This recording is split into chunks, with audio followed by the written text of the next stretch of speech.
our Saturday 11:15 routine, Can't Hold Us. So girls, for this routine, don't forget we start in our two groups. We have group one right over here on this side of the stage. Group two is going to be right over here. In group one, we have Sarah, Alexandra, and Anaya. Group two is Hannah, Clara, and Sophie. Okay, girls, in our groups, we're going to do our call and response sections. We're going to alternate group one, group two, 1, 2, and then we have our shuffle steps all together. Our shuffle steps. After that, we are going to do our shuffle ball changes and find our one big line with our shuffle ball change. We're going to shuffle and change your weight. Awesome. So last week, we learned a new section with our drawbacks, our up and around, and our flaps. So we did our drawbacks, we went up and around, and moved back, forward. We ended with our 4 up and around. Awesome. So new part for you girls today. After we did our 4 up and arounds, we are going to do 6 shuffles. So you're going to shuffle in place.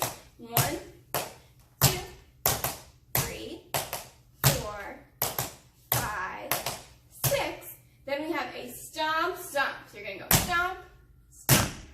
After that, we are going to go one arm and go big chomp, just like a shark. Awesome. From there, we have 6 paradiddles. Those are our dig, crunch, toe, heels. 2, 3, 4, 5, and 6. We have our stomp, stomps, one more time. Awesome. Okay, from there, we repeat the same part we just learned with our drawbacks and the up and arounds. Okay, girls, so we are going to practice our dance. For this group, I am going to go with group 1, and then I'm going to do group 2 in just a little bit. Okay, girls, here we go. Find your beginning pose. We're going to do paradiddle. 2,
that was our second routine.